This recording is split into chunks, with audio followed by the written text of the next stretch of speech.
ओम भगवत भगवान की जय।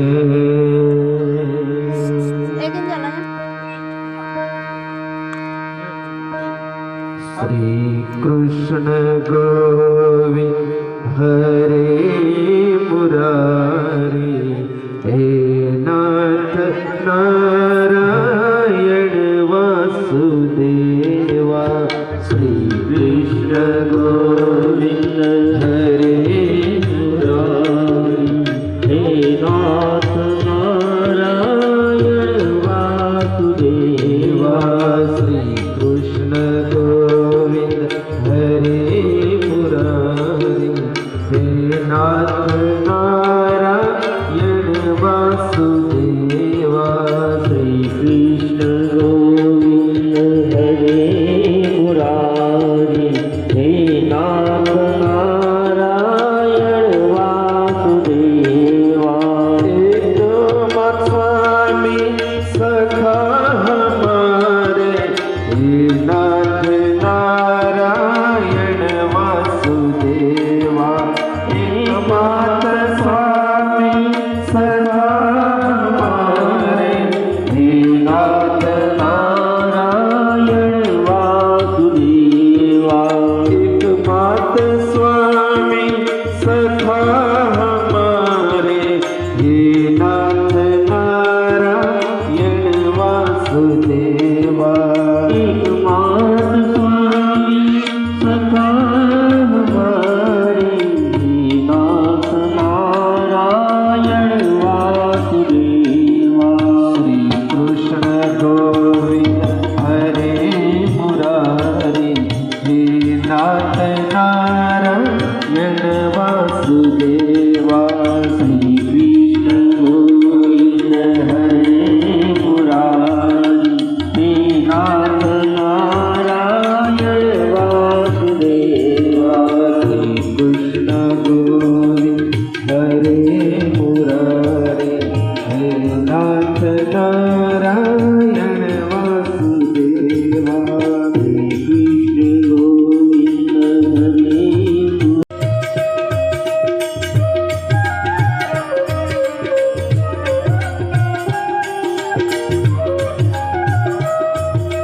हे नाथ नारायण वासुदेवा। हे नाथ नारायण वासुदेवा। हे नाथ नारायण वासुदेवा। हे नाथ नारायण वासुदेवा।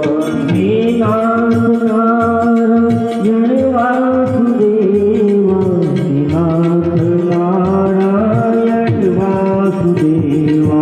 हे नाथ नारायण वासुदेवा।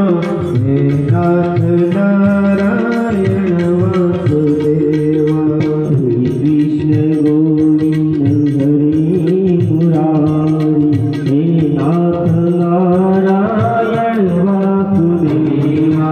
श्री कृष्ण गोविंद हरे मुरारी, हे नाथ नारायण वासुदेवा। श्री कृष्ण गोविंद हरे मुरारी, हे नाथ नारायण वासुदेवा।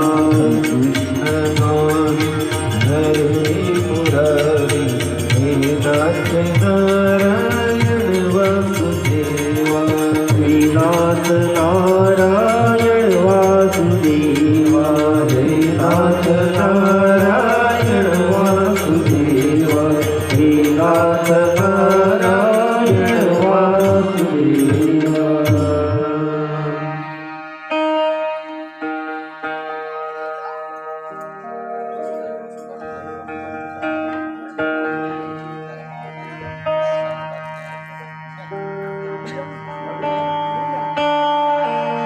विठ्ठल विठ्ठल विठ्ठल हरि ओम विठ्ठला। विठ्ठल विठ्ठल विठ्ठला हरि ओम विठ्ठला। विठ्ठल विठ्ठल विठ्ठला हरि ओम विठ्ठला।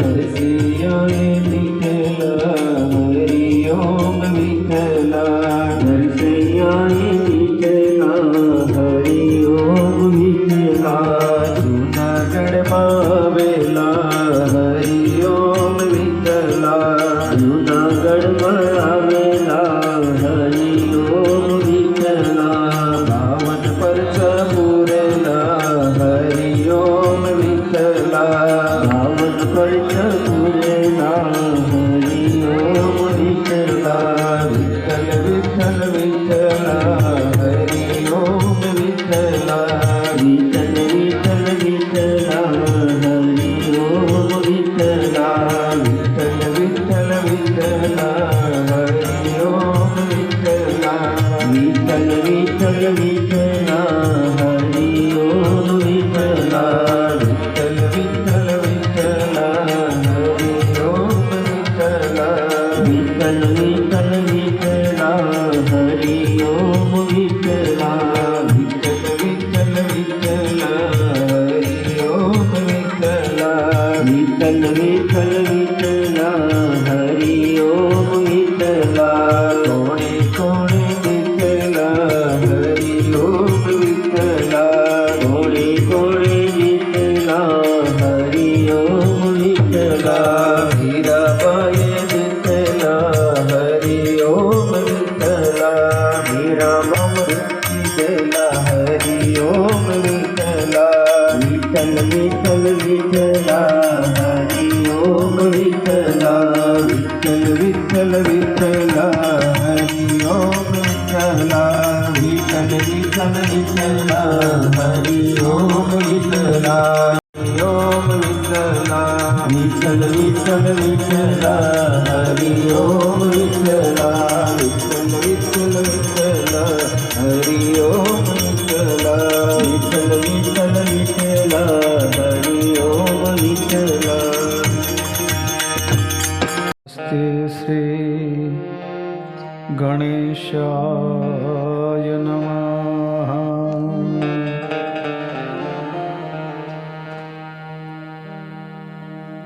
मातृपितरो चरण कमले नमः।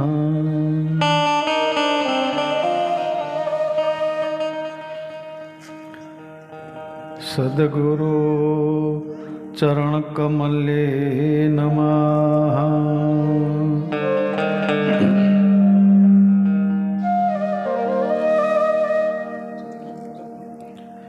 सर्व विघ्न विनाशाय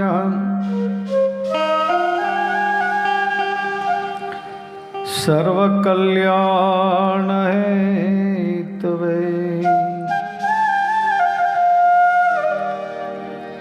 पार्वती प्रिय पुत्राय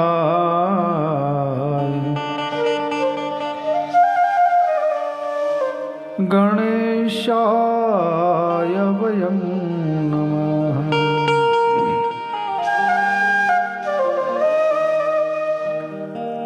वक्रतुंड महाकाय सूर्यकोटि समप्रभा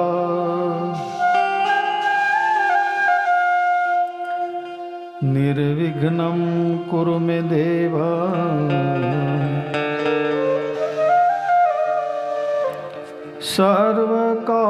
सर्वकार्येषु सर्वदा।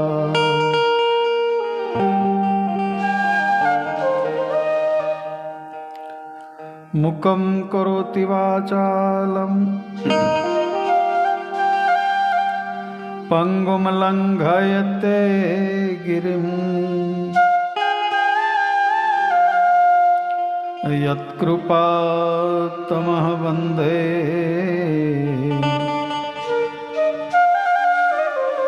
परमानंद माधवम्।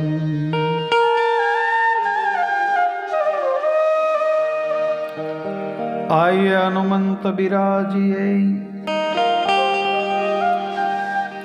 कथा कहमति अनुसार।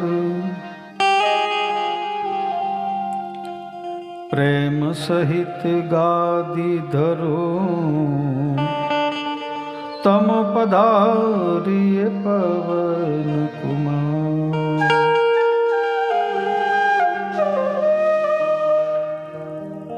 કૃષ્ણાય વાસુદેવાય હરે પરમાત્મને પ્રણતઃ ક્લેશનાશાય ગોવિંદાય નમો નમઃ.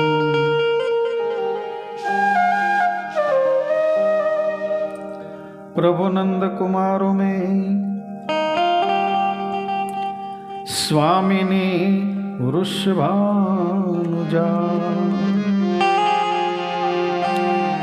कृतार्थोऽहं कृतार्थोऽहं कृतार्थोऽहं न संशय. बोले बाल कृष्ण भगवान के जय. सद्गुरु देव की जय. सत्य सनातन धर्म की जय. भागवत महापुराण के जय. अपने अपने माता पिता के जय. अपने अपने गुरु महाराज के जय.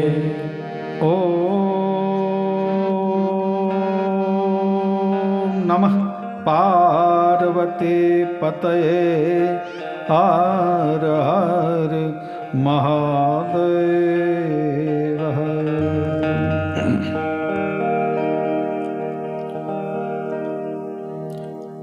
આજે ત્રીજા દિવસની કથામાં આપણે પ્રવેશ કરીએ ત્યારે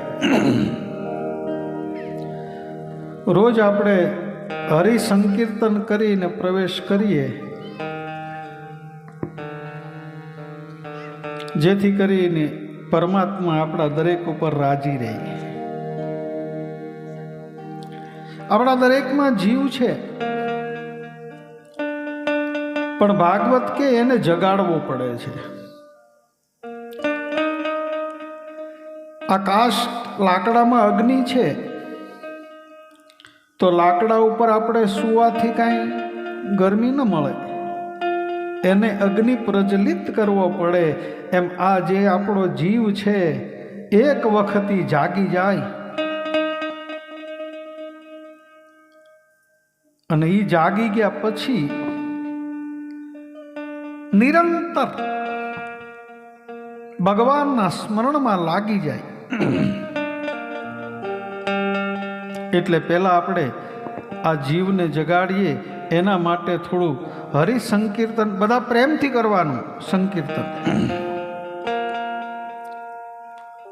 હે ઘટમાં જીવ લડો જાગ્યો રે, ઘટમાં જીવ લડો જાગ્યો રે, હે ઘટમાં જીવ લડો જાગ્યો રે, હે ઘટમાં જીવ લડો જાગ્યો રે, રંગ મને ભક્તિનો લાગ્યો ને, રંગ મને ભક્તિનો લાગ્યો રે, રંગ મને ભક્તિનો લાગ્યો ને, રંગ મને ભક્તિનો લાગ્યો રે, ઘટમાં જીવ લડો જાગ્યો રે, ઘટમાં જીવ લડો જાગ્યો રે.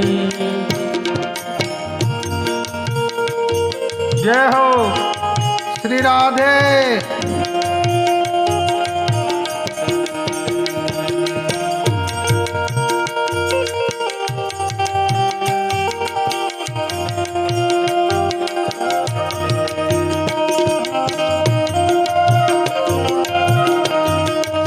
जय हो.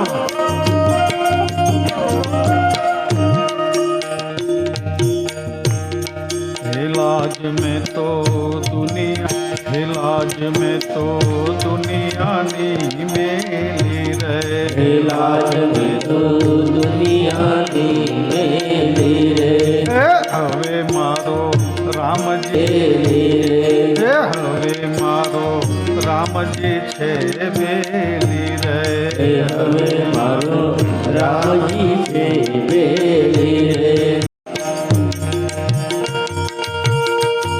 જય હો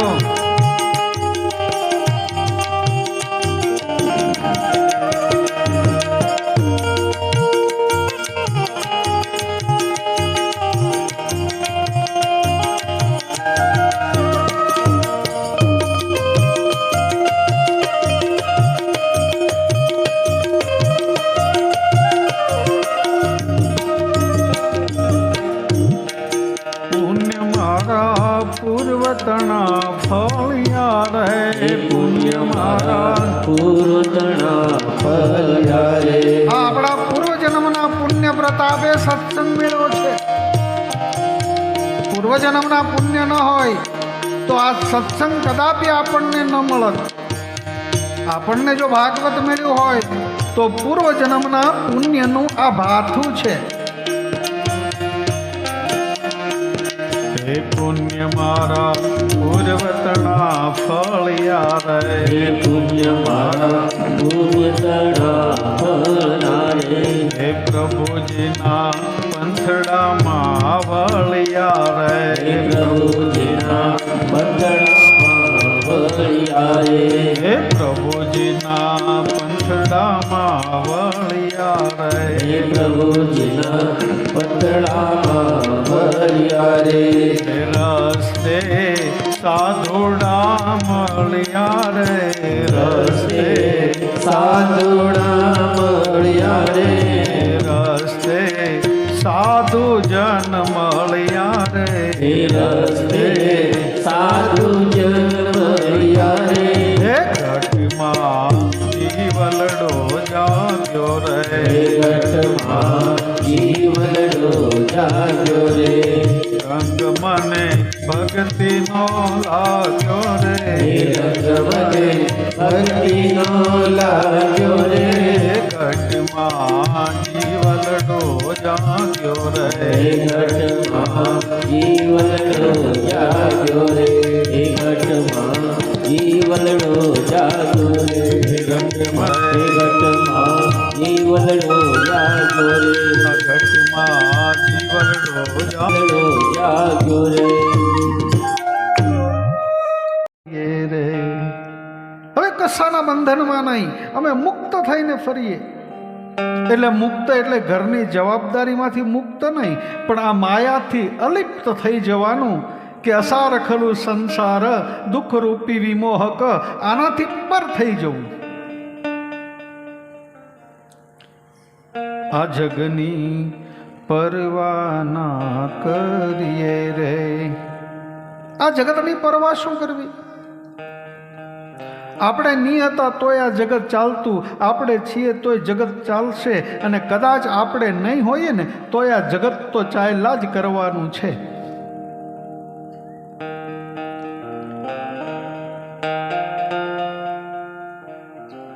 હે ફાંકડા ફિકર ના ભરીએ રે. જે ફિકર છે ને એની ફાંકી કરી નાખવાની, ગભરાવાનું નહીં. પણ એ ક્યારે બધું?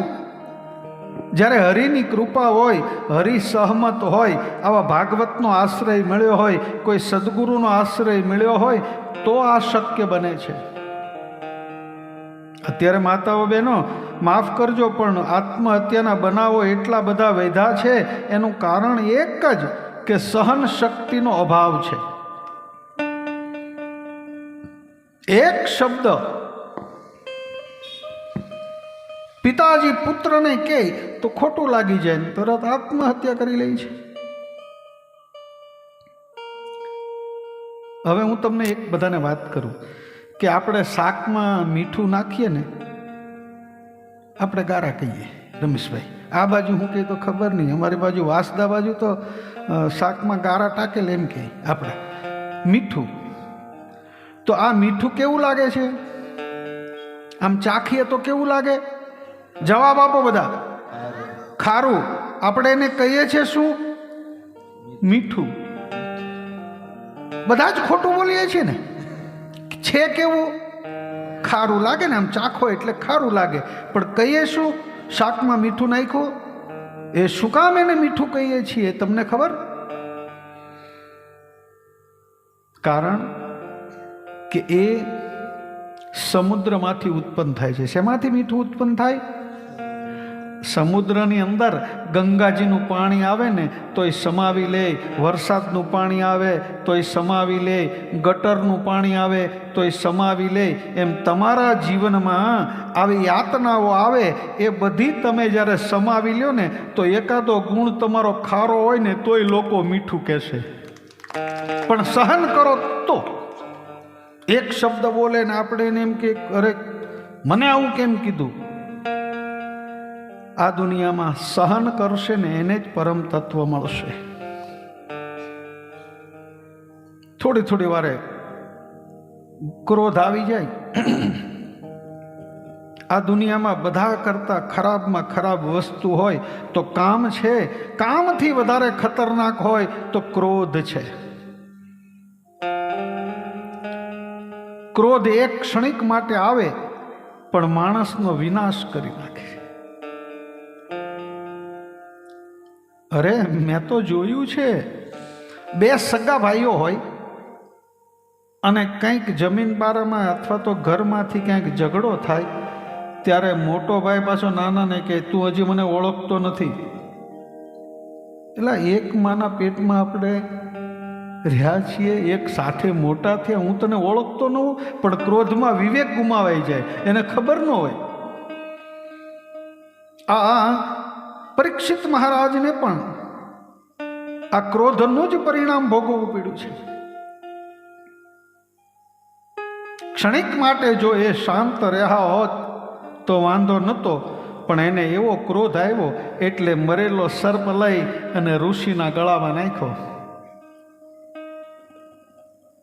ગઈકાલે આપણે જોયું કે ઋષિના પુત્રએ શ્રાપ આપ્યો કે 7મા દિવસે તક્ષક નાગ આવી એને દંશ દેશે અને મૃત્યુ થશે. આનું કારણ પાછળ ક્રોધ છે.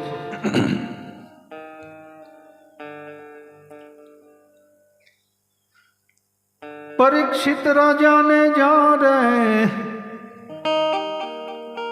અજ્ઞાન ઉપજાને એણે ઋષિના ગળામાં નાખ્યો નાગ, એ મન સમજ્યા વિના. કોઈક તો કહો રે જેના તલડામાં તપી ગયેલ તાપ, એ મન સમજ્યા વિના. અમાનવા જાણે કે અમે સારા કામ કરશું ને આ ઉલટાનો થયો ઉત્પાત, એ મન સમજ્યા વિના. રાજા રે રાવણને જ્યારે અજ્ઞાન ઉપજાને એણે રામના તે ઘરમાં નાખ્યો હાથ, એ મન સમજ્યા વિના. ક્રોધ કરીને રામે આ રાવણને માર્યો ને. રાવણ એટલે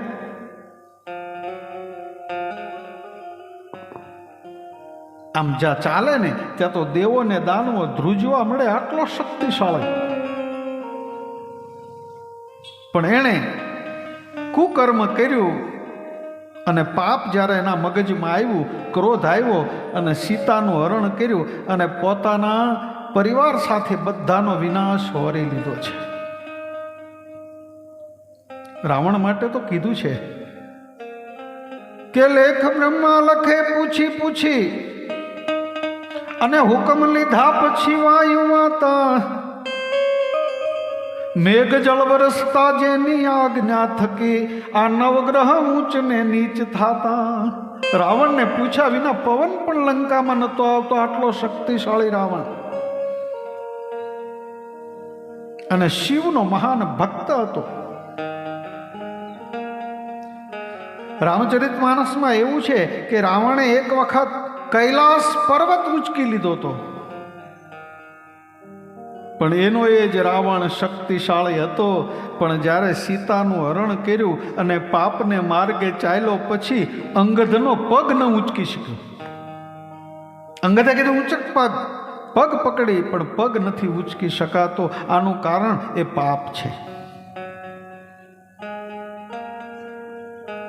જ્યારે પાપના માર્ગે જતા હોય એ લોકો ગભરાય. આમાં તો એમ કીધું કે હવે અમે મુક્ત બની ફરીએ, આપણે શેની બીક છે? હવે મારો રામજી છે બે, એને સોંપી દો બધું. પાપને બીક લાગે, બાકી પુણ્યશાળી વ્યક્તિ હોય એને તો બીવાનું જ ન હોય. પરીક્ષિત મહારાજે પાપ કર્યું, અનશન વ્રત લઈ ગંગાને કિનારે આવે છે, બધાને કહે છે કે હે ઋષિ મુનિઓ, હું પાંડવનો વંશજ છું.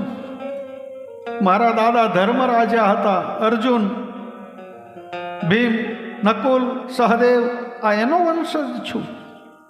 મારા ઉપર તમે કૃપા કરી અને 7 દિવસમાં મને મોક્ષ મળે એવું કરો.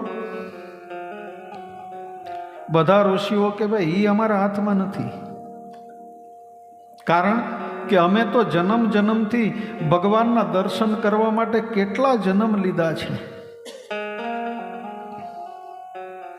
અજન્મ જન્મ મોહી જતન કરાયા. જન્મ જન્મથી અમે જતન કરીએ કે હરિનું અમને દર્શન થઈ જાય. તો અમને એમ થાય કે આ જન્મમાં નહીં તો ગત જન્મમાં અમે તો કેટલાય જન્મ લીધા છે મોક્ષ માટે, અને 7 દિવસમાં.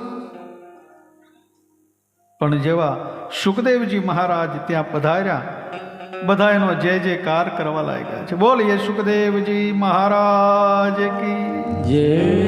ગંગાને કિનારે સુખદેવજી મહારાજ આવે છે. મોટા વાળ છે, જટા છે, દિગંબર અવસ્થામાં છે. શરીર પર વસ્ત્ર નથી પહેર્યા. ધ્યાન આપજો, આ દિશાઓ જેને વસ્ત્ર થકી છે એવા સુખદેવજી મહારાજ.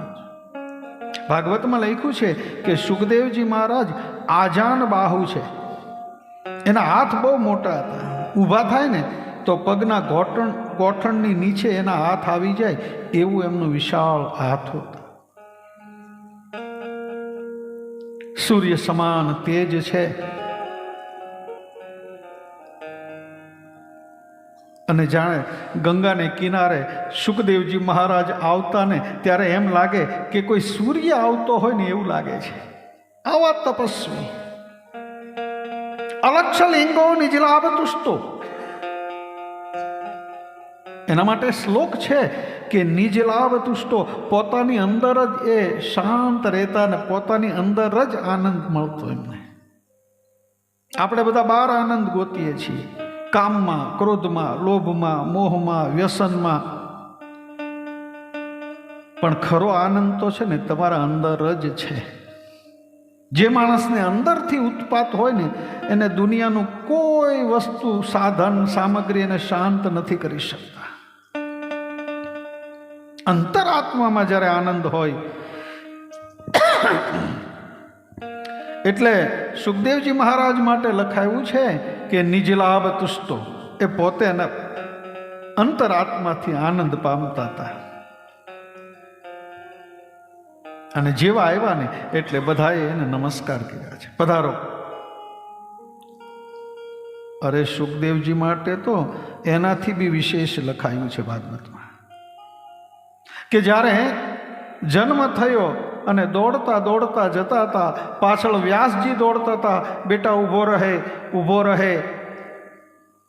અને એક તળાવની અંદર થોડીક સ્ત્રીઓ સ્નાન કરતી હતી. જેવા સુખદેવજી મહારાજ પસાર થયા ને તો બધી જ સ્ત્રીઓ નિર્વસ્ત્ર થઈ અને પોતે સ્નાન કરે છે.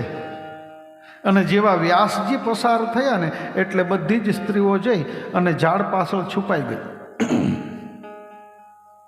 તો વ્યાસજીએ કીધું કે બેટા અહીંયા આવો. બોલે હા.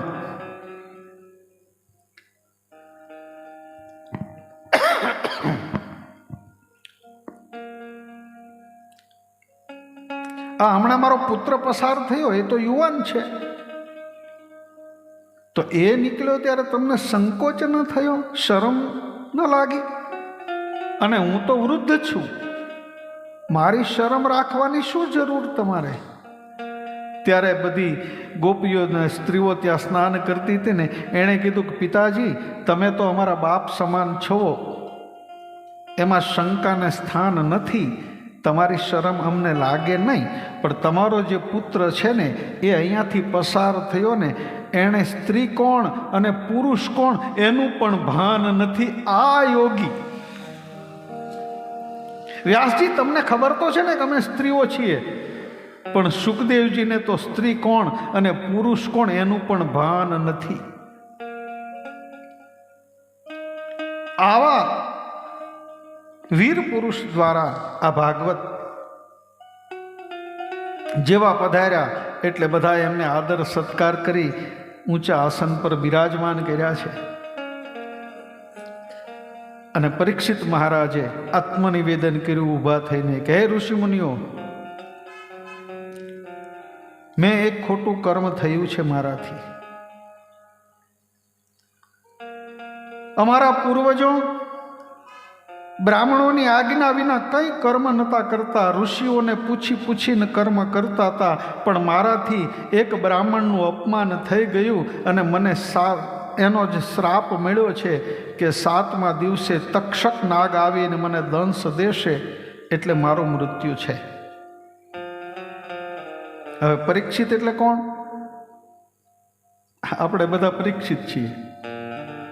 આપણું મૃત્યુ પણ કેટલા દિવસમાં છે? 7. કારણ કે વાર કેટલા છે? સોમ, મંગળ, બુધ, ગુરુ, શુક્ર, શનિ અને રવિ. આપણે પણ આ 7 દિવસમાં જ એકાદ વખત જવાનું છે. આપણે 8મા વારે નથી જવાનું, આપણે 7 દિવસમાં જ ગમે ત્યારે મૃત્યુ આવશે આપણે. પણ પરીક્ષિત મહારાજને તો શ્રાપ નથી મળ્યો, એને તો ઋષિના આશીર્વાદ મળ્યા છે. એમ કીધું છે કે હે પરીક્ષિત, 7મા દિવસે તારું મૃત્યુ થશે. એટલે 6 દિવસ તો એની પાસે કન્ફર્મ રિઝર્વ હતા.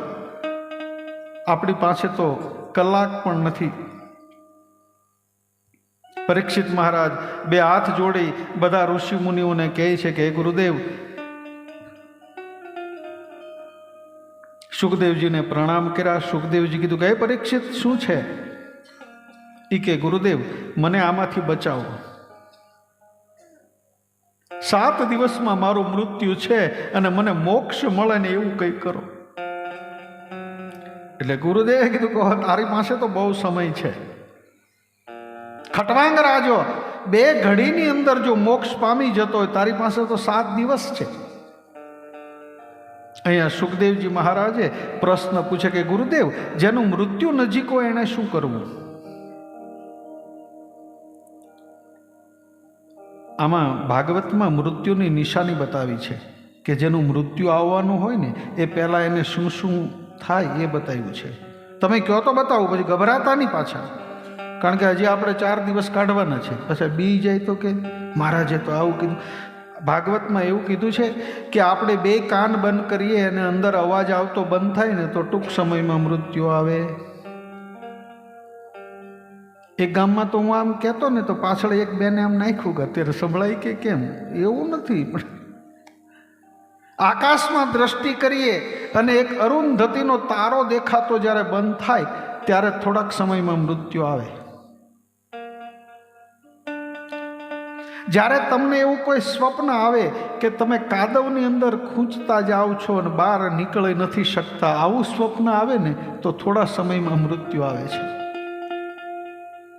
અને કદાચ કાનમાં આંગળી નાખો અને ન સંભળાય ને તો પછી ડૉક્ટર પાસે જજો. કાંઈ મૃત્યુ જ આવે એવું નથી, ક્યારેક પ્રોબ્લેમ હોઈ શકે.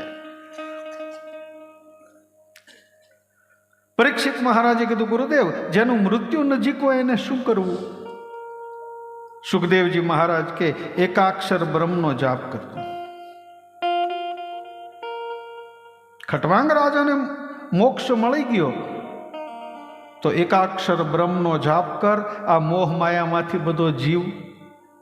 અને પ્રથમ તો તું પરીક્ષિત નથી, અહમ બ્રહ્માસ્મિ, તું આત્મા છો.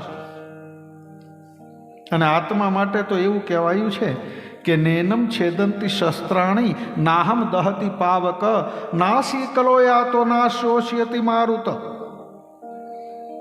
આ આત્માને શસ્ત્ર છેદી શકતા નથી, પવન સૂકવી શકતો નથી, વરસાદ ભીંજવી શકતો નથી અને અગ્નિ બાળી શકતો નથી. મારો ને તમારો આત્મા અજર અમર છે.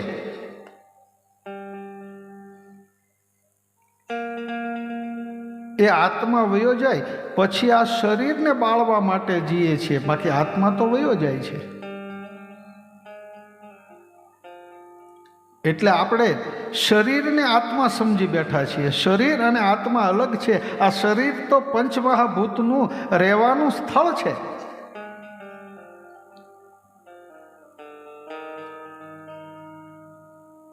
આત્મા તમ ગિરિજામતી. હે મહાદેવ, આ તમે અમારો આત્મા છો ને, તમે છો. આત્મા તમ ગિરિજામતી સહચરા પ્રાણા શરીરમ ગૃહમ.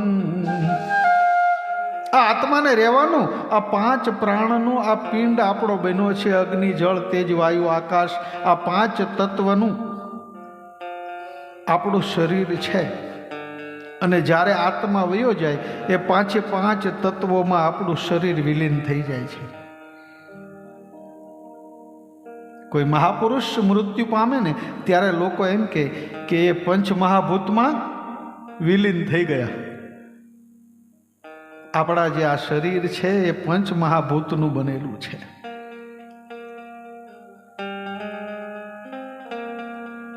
શરીર અને આત્મા અલગ છે. પછી આત્મામાં પાછો ફેર છે થોડો. મમેવાસે જીવ લોકે જીવ ભૂતા સનાતના.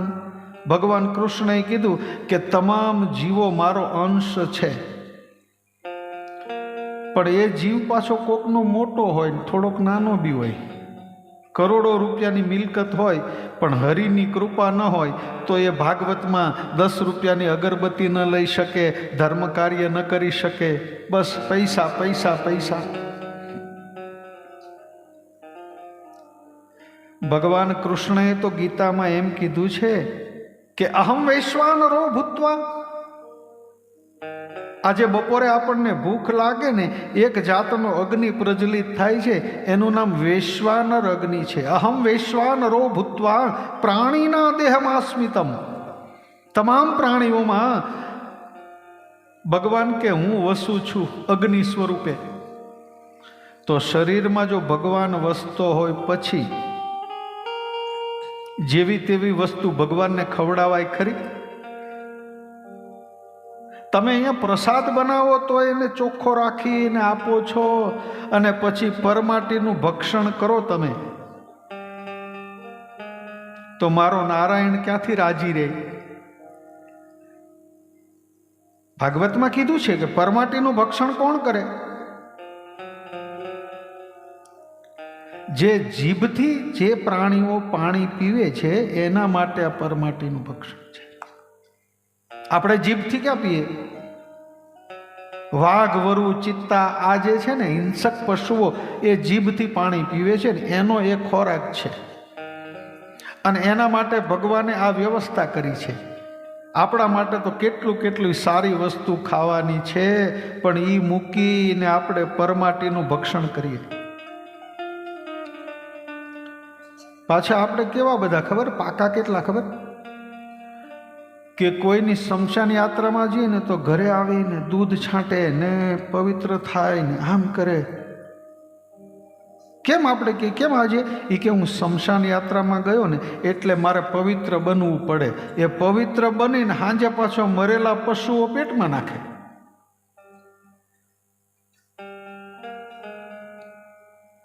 એને ખાય છે ગીધ અને કાગરે, માંસ તને કેમ ભાવે?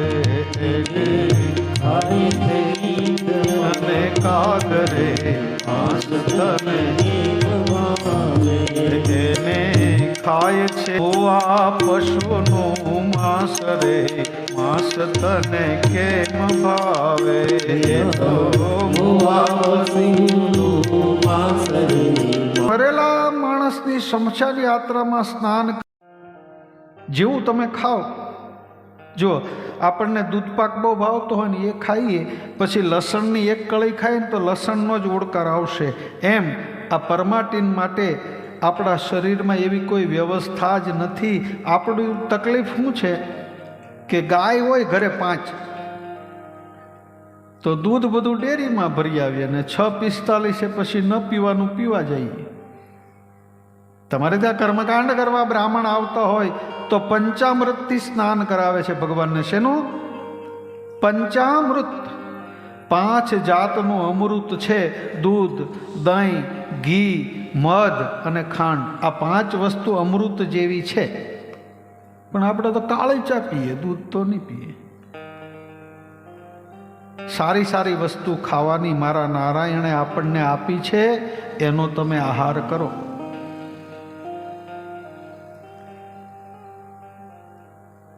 સુખદેવજી મહારાજ કે હે પરીક્ષિત, તારી ભૂલ તો થઈ છે, ત્યાં ક્રોધમાં આવીને ખોટું કર્યું છે, પણ હવે તું અહીંયા બેસી પ્રાણાયામ કર, આસન સિદ્ધ કર અને બધામાંથી મન લઈ અને પરમ તત્વમાં લગાડ.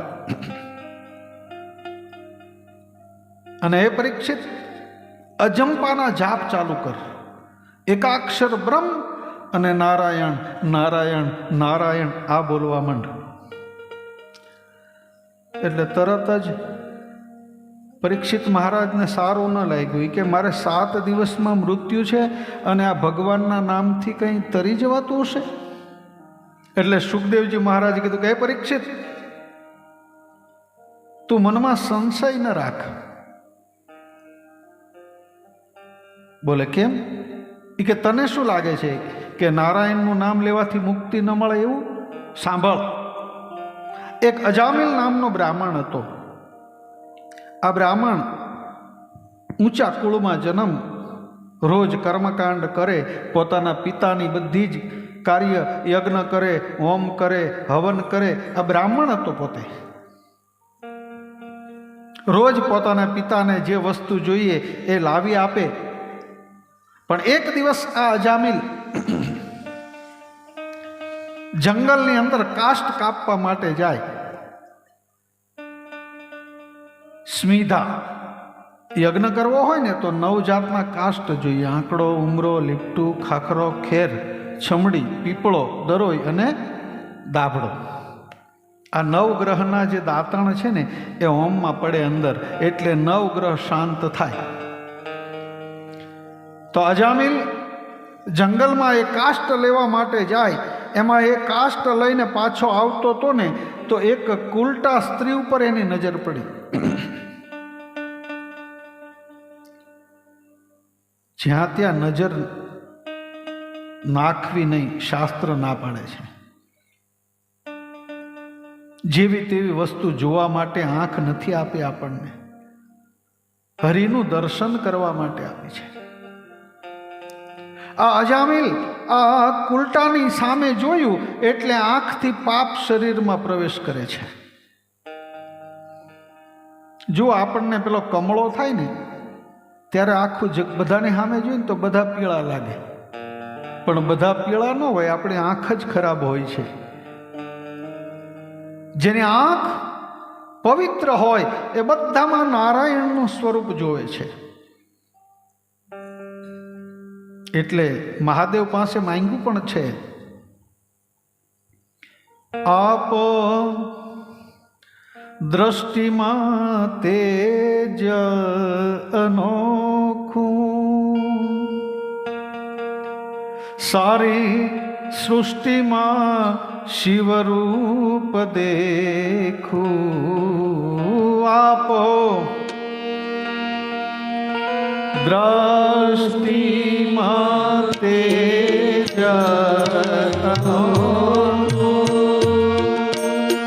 સારી સુખી શિવરૂપ દેખું મારા મનમાં વસો મારા મનમાં વસો આવી હૈયે વસો આવી હૈયે વસો કષ્ટ કાપો દયા કરી શિવ દર્શન આપો શંભો સરહે વળી ઘડીએ ઘડી કષ્ટ કાપો દયા કરી દર્શન શિવ આપો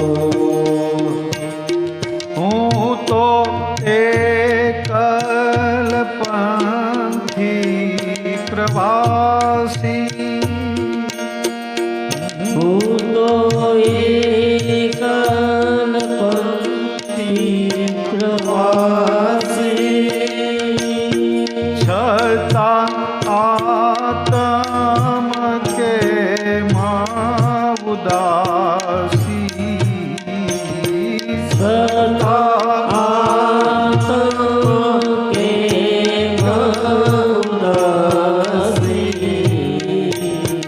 થાક્યો મથી રે મથી કારણ મળતો નથી સમજણ આપો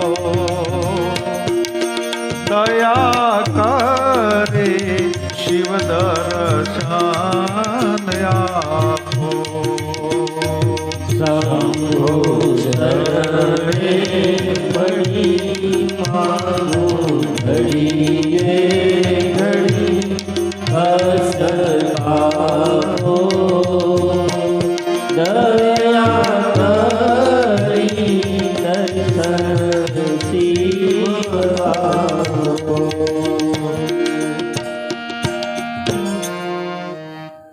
આપો દ્રષ્ટિમાં તેજ અનોખું.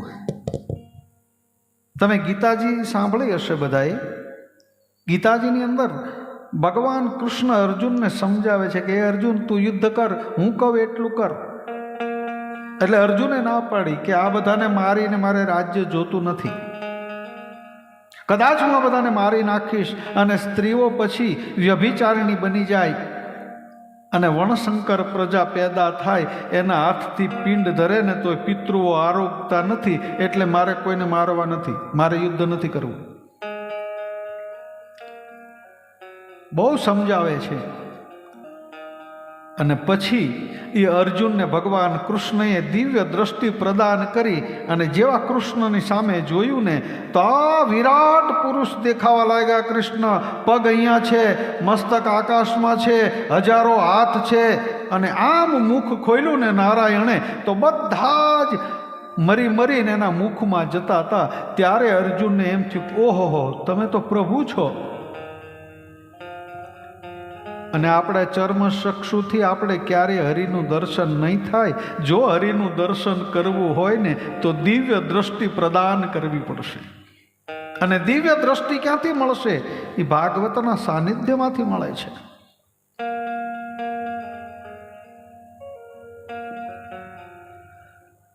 સુખદેવજી મહારાજ કહે કે પરીક્ષિત, એ અજામિલ હતો ને એ કાષ્ટ લઈને જ્યારે આવતો તો એક કુલટા ઉપર એની દ્રષ્ટિ પડી અને કુલટાની મોહ પાસમાં એ ફસાયો. જુઓ, આપણામાં અને સંતમાં ફરક શું? આપણે છે ને આપણું મન કહીને એમ કરીએ છીએ. આપણે પારડી ગયા અથવા તો કોઈ જગ્યાએ ગયા ને સરસ મજાના ભજીયા થતા હોય એટલે આપણે ત્યાં કંઈક લાવ ભાઈ થોડાક ભજીયા ગરમ ગરમ ખાઈ નાખીએ. એટલે બીજો કોઈ માણસ મળે કે કેમ, એ કે હું અહીંયાથી પસાર થયો ને એટલે ભજીયા બનતા હતા એટલે ખાવાનું મારું મન થયું. પહેલાં શું થયું? મન. પહેલાં મન ગયું, પછી આપણે એની પાછળ જઈએ. બહેનોનું પણ આવું જ છે. નાના પોંઢા કે આમ પારડી ગયા હોય ને, આમ નીકળતા હોય, પછી આમ જોઈ જાય દુકાનમાં કે આ સાડી મસ્ત છે, એને મન થઈ જાય. મનથી પોતે પહોંચી જાય ત્યાં મન. પછી ઘરે આવે અને કંપનીમાંથી પેલો આવે 8 વાગે, એટલે આમ હાથ ધોઈને પછી નિરાંતે બેસાડે ને પછી વાત કરે, તમારા માટે તો આજે મેં ચટણી બનાવી છે ને સારું સારું બનાવ્યું છે. એટલે પેલો બિચારો કે આજે આવ્યું મારું એવું લાગે છે. પહેલાં બહુ સારી સારી વાત કરે, તમે જમી લ્યો ને, તમારે તો કંપનીમાંથી આવો તો કેટલું મોડું થાય ને, બપોરે બધું ઠંડુ ખાવું પડે, અત્યારે જમી લો ગરમા ગરમ. હવે પેલો અડધું જમે ને ત્યાં વાત મૂકે ધીમે રહીને. હું આજે પારડી ગઈ હતી, પેલો કે સારું.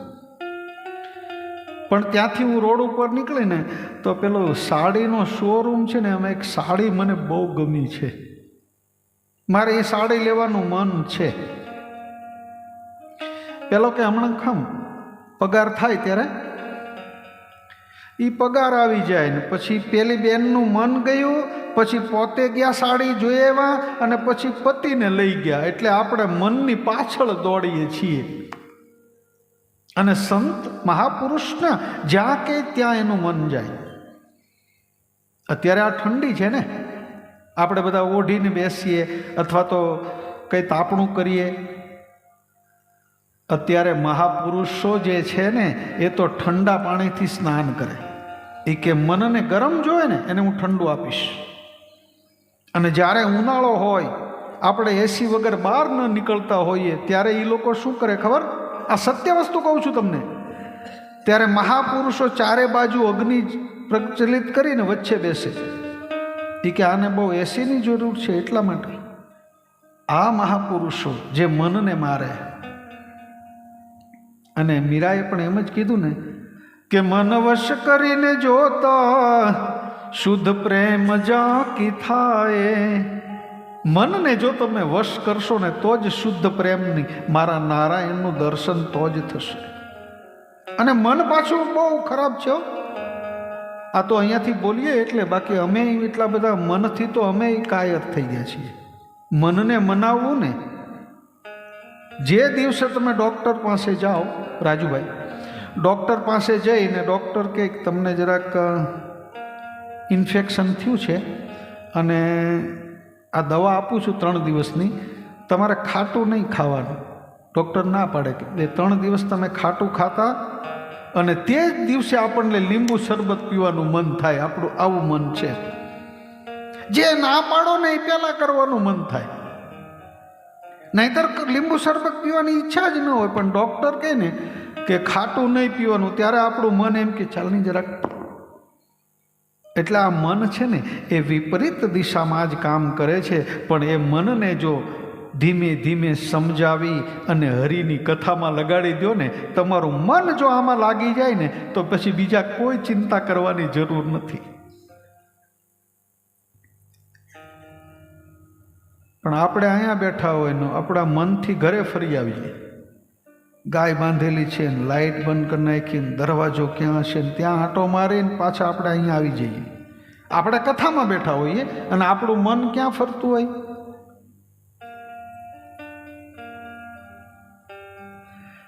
એ માતાઓ બહેનો, કથામાં તમારે બેસવાની જરૂર નથી. કથાને તમારામાં બેસાડો ને એટલે મારો કૃષ્ણ આવી જાય.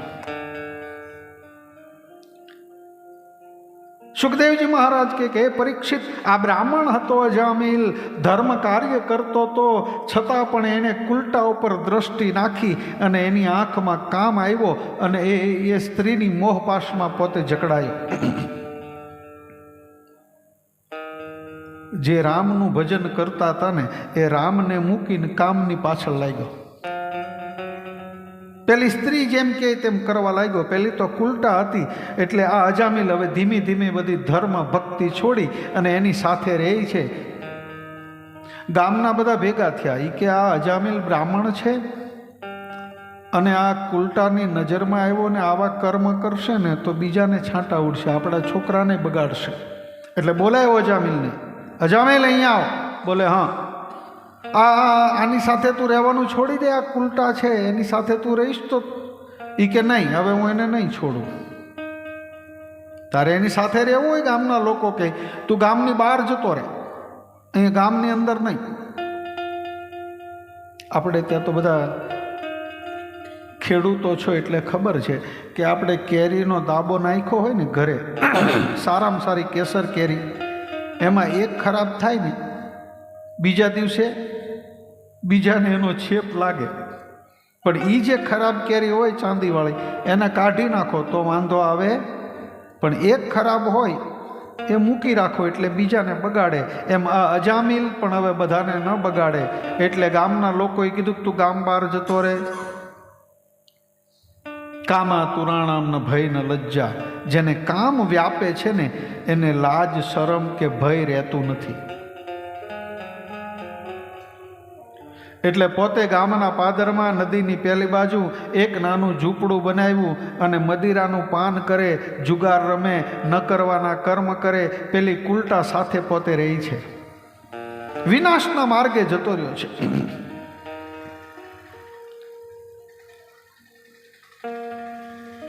થોડા સમય થયા તો એ ગામની અંદર થોડાક સંતો આવે છે અને આવીને પૂછ્યું ગામમાં સંતોએ રાધે કૃષ્ણ કરતા કરતા સંતો આવ્યા અને ગામના થોડા વ્યક્તિ હતા ને એને પૂછ્યું કે ભાઈ આ ગામમાં કોઈ સારો વ્યક્તિ છે? પેલા ગામના લોકોએ કીધું કે શું કામ છે તમારે? એ કે બપોરનું ભોજન અમારે એને ત્યાં કરવું છે. કોઈ ધાર્મિક માણસ હોય તો બતાવો, એના ઘરે જઈએ તો અમને ભોજન કરાવે. પેલા ગામના છોકરાઓ બધા હતા ને એ કે આવા સાધુ આવ્યા જ કરે છે મફતનું ખાવા માટે. એક કામ કરીએ, પેલા ઈશારામાં વાત કરી લીધી બધાએ. એ કે આ સાધુ છે ને એને ઓલા અજામિલના ઘરે મૂકી આવીએ ને તો એ આને લૂંટી લે, મોટો ડાકુ છે એ. એટલે કીધું ગુરુદેવ. બોલે હા તમારે ભોજન કરવું છે? એ કે હા ગઈકાલની એકાદશી છે એટલે આજે કોઈ સારો વ્યક્તિ હોય તો અમને ભોજન કરાવો. એ કે ચાલો અમારી સાથે, અમે તમને લઈ જઈએ. મોર બધા ગામના છોકરાઓ, પાછળ બધા સંતો નારાયણ નારાયણ કરતા કરતા દૂરથી પેલા છોકરાઓએ કીધું જો સામે ઘર દેખાય છે ને એ અજામિલ ભગત માણસ છે, તમને જમાડશે, ત્યાં જાઓ. અને સંતો તો બિચારા ધીમે ધીમે, એને તો ખબર નહીં કે આ વ્યક્તિ કેવા હશે. ધીમે ધીમે ભગવાનનું ભજન કરતા કરતા અજામિલનું ઘર થોડું દૂર રહ્યું. ત્યાં એક સંતે બૂમ પાડી, એ અજામિલ ભગત. અજામિલની પત્ની અંદર સાંભળી ગઈ કે આ કોણ આવ્યું મારે, આને ભગત કોણ કહે છે. જલ્દી જલ્દી બહાર આવીને કીધું ગુરુદેવ અહીંયા. એ કે ભગત છે ઘરે? અજામિલની પત્ની કે ભગત નથી, ઠગ ભગત છે. હમણાં આવશે ને તો તમને મારી નાખશે ને આ બધું લૂંટી લેશે. તમે અહીંયા ક્યાં, કોણે મોકલ્યા તમને? એ કે અમને તો છોકરાઓએ કીધું કે ભગત છે એટલે અમે તો ભોજન માટે આવ્યા તારા ઘરે. એ કે ભોજનની વાત રહેવા દો, હમણાં જો આવી જશે ને મદિરાનું પાન કરીને તો તમને મારશે ને મને મારશે. એટલે ભારતના સાધુ કે શું વાત કરે છે બેન? એ કે હા એ ચોર છે.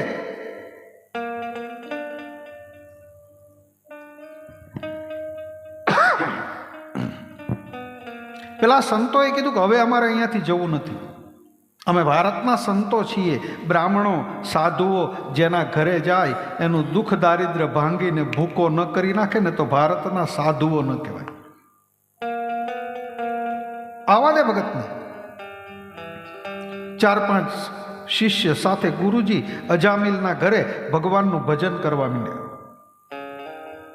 અને બરોબર 7:45 ટાઈમ થયો ને અજામિલ આવ્યો આમથી મદિરાનું પાન કરીને. પોતાના ઘર તરફ જ્યાં આમ ચાલે ને તો એને વિચાર્યો કે મારા ઘરે ભજનનો અવાજ, હું કોઈને ભજન ન કરવા દઉં. જુઓ આવું ધર્મ કાર્ય થતું હોય એમાં જે વિક્ષેપ પાડે ને એમ માનવાનું કે અજામિલ છે.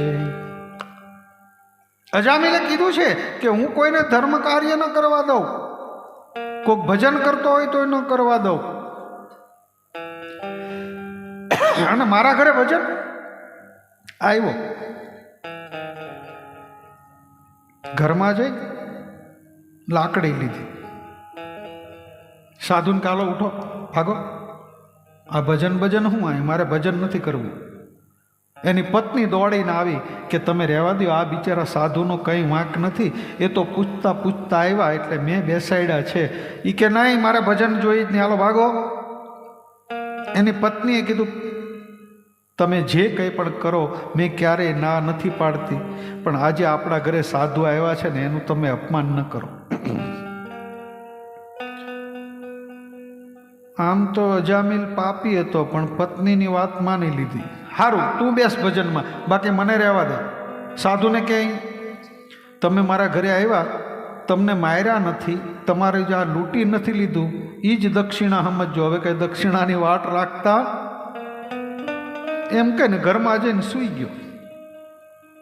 સંતોએ કીધું કે બેટા આ તારો પતિ તો દુષ્ટ છે, એટલે હવે અમે જઈ અને બીજે ક્યાંક સારી જગ્યાએ ભોજન કરશું. નહીં બાપુ, એ કે ઊભા રહો, થોડી વાર ઊભા રહો.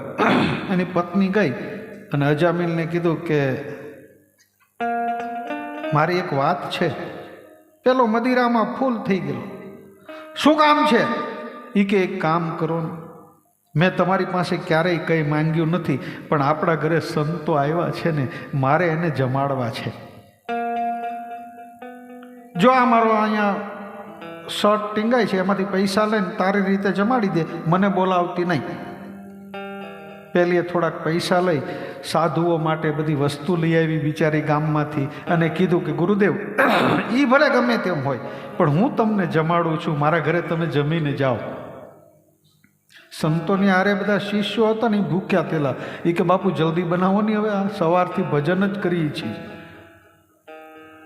2-4 જણ બધી વસ્તુ લાવ્યા, 3 પથ્થર લાવીને ઉપર તાવડી મૂકીને શાક બનાવ્યું, રસોઈ બનાવીને બધા જમવા બેઠા હરિહર કરીને.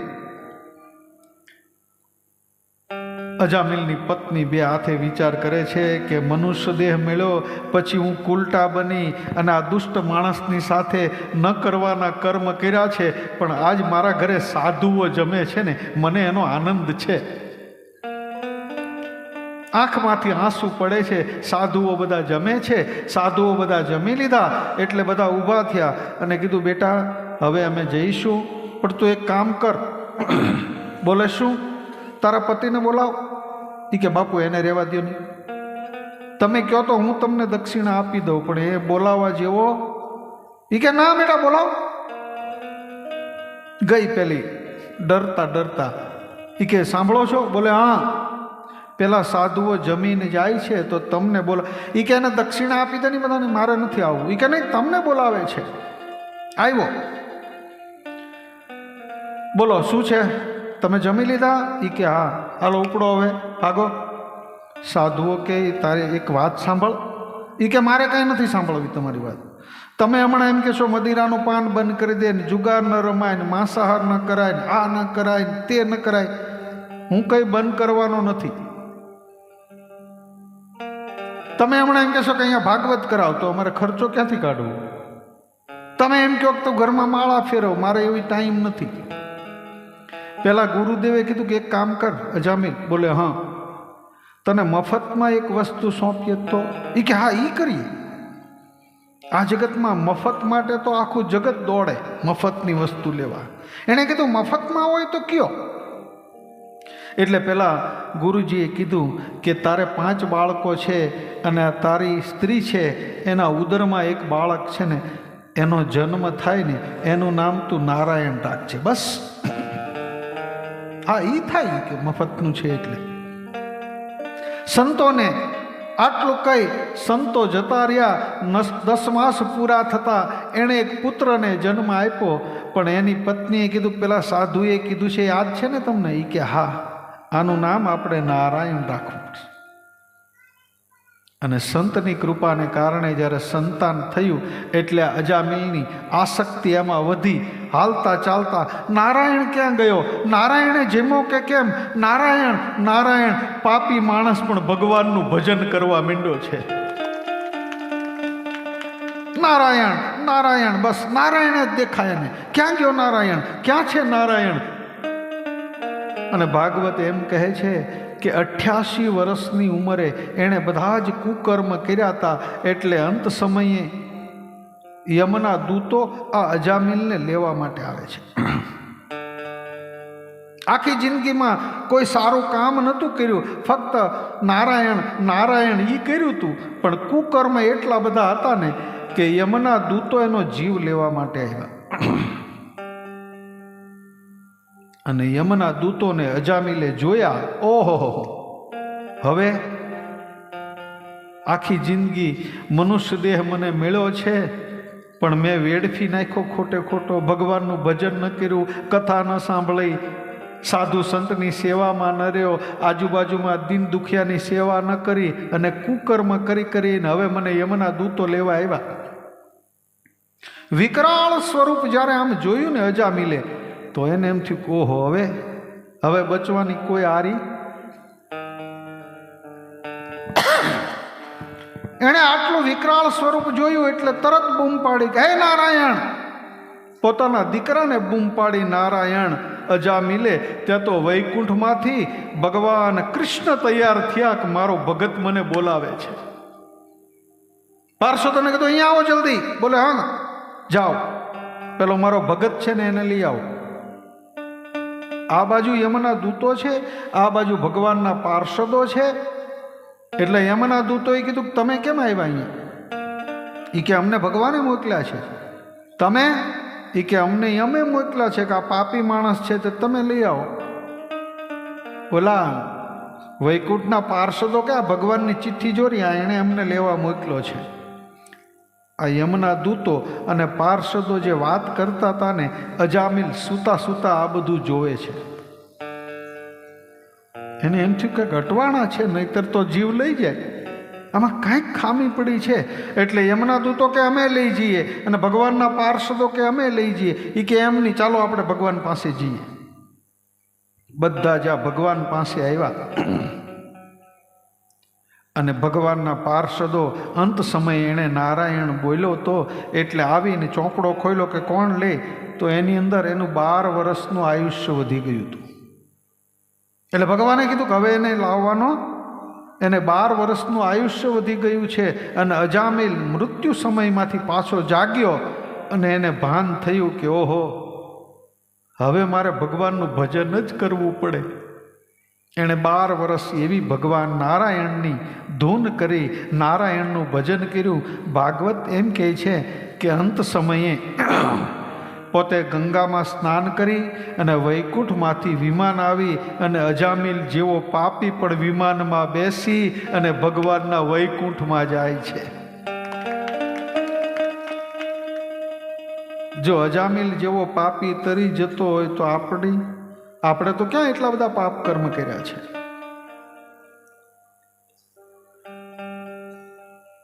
સુખદેવજી મહારાજે કીધું કે પરીક્ષિત, આવો અજામિલ પણ નામે તરી ગયો, અને તું હજી એમ કહે છે કે નહીં તરાય? તું ભગવાનનું ભજન ચાલુ રાખ. ગંગાને કિનારે અનશન વ્રત લઈ પરીક્ષિત મહારાજ જેમ ખેડૂત ખેતરમાં કામ કરતા કરતા આમ સળી તોડીને ફેંકી દઈને, એમ પોતાનું હસ્તિનાપુર રાજ્ય બધું છોડી દીધું. આ મારું હતું જ નહીં, અને હું મારું કરતો હતો.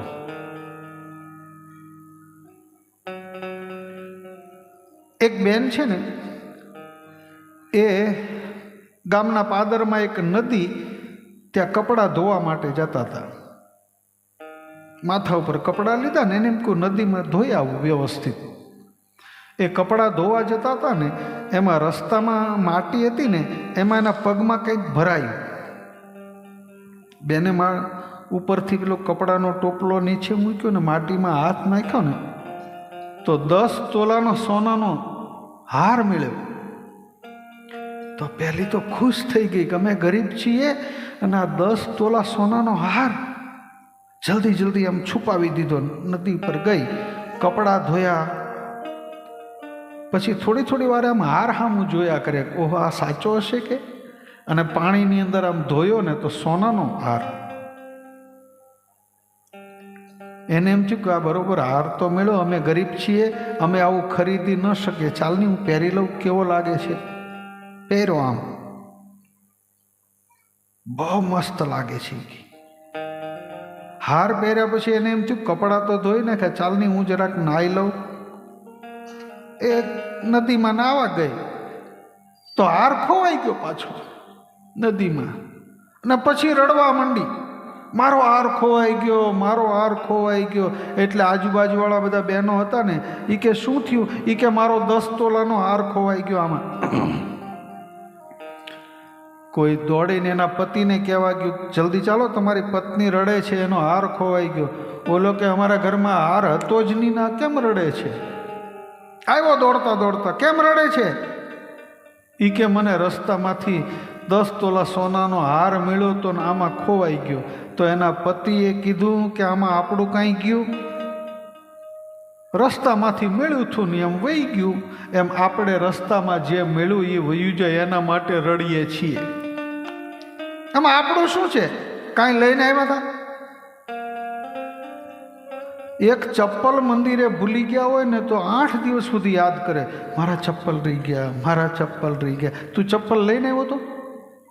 ખાલી હાથે આવ્યો ને ખાલી હાથે જવાનું. તને જો ભગવાને કંઈક લક્ષ્મી આપી હોય, સારી સદબુદ્ધિ આપી હોય, કોઈ સારો સંગ આપ્યો હોય તો આવા સત્સંગ કરી લે, આવા સત્સંગ સાંભળી લે અને તારા હાથથી કોઈ સત્કર્મ કરતો જા.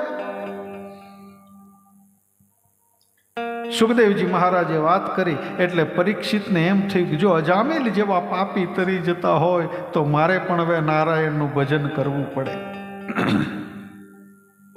ગંગાને કિનારે બેસી અને ભજન કરે છે.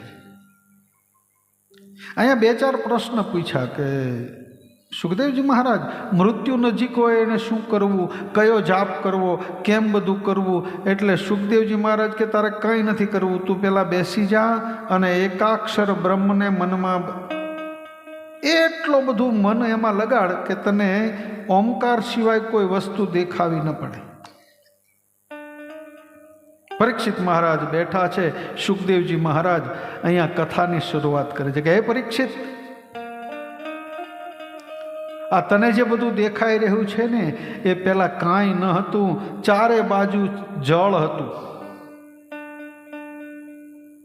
અને એની અંદર નારાયણ વિશ્રામ કરતા હતા. ભગવાન નારાયણ સૂતા હતા. નારાયણની નાભીમાંથી એક કમળ ઉત્પન્ન થયું અને કમળ ઉપર બ્રહ્માજી ઉત્પન્ન થયા.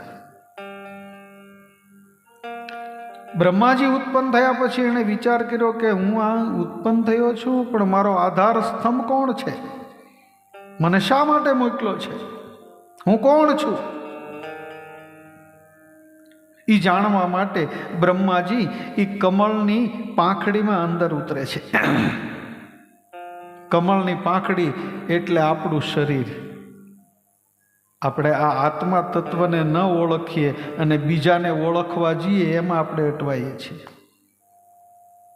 આ અંદર બેઠો છે એ પરમાત્માને એક વખત ઓળખી લ્યો ને. એવા